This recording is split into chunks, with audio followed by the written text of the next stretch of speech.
Méditerranée. Et je redis ton nom, Diallo. Ta main et ma main qui s'attardent, et nos pensées se cherchèrent dans la minuit de nos deux langues sœurs.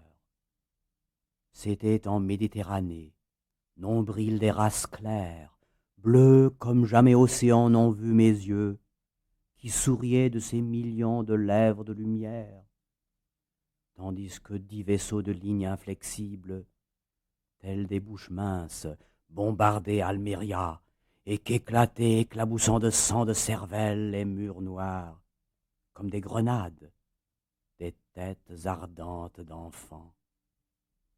Nous parlions de l'Afrique. Un vent tiède nous apportait son parfum plus chaud de femme noire, ou celui que le vent souffle d'un champ de mil, qu'on se heurte les épis lourds et que vole au-dessus une poussière or et brun. Nous parlions du Fouta.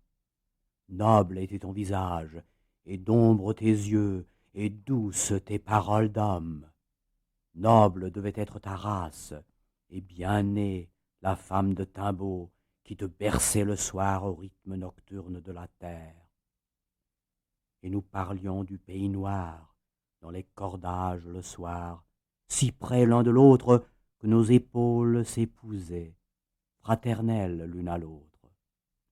L'Afrique vivait là, au-delà de l'œil profane du jour, sous son visage noir étoilé, dans les cales houleuses, saturées de la rumeur inquiète que menace la tornade.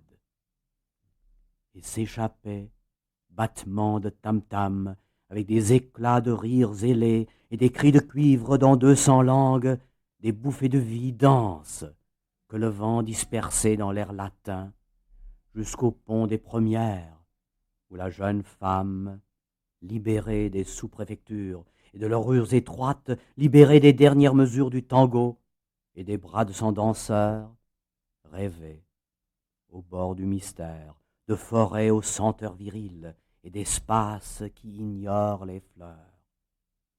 Une grosse étoile montait, la dernière, éclairant ton front lisse quand nous nous quittâmes. Et je redis ton nom, Diallo, et tu redis mon nom, Senghor.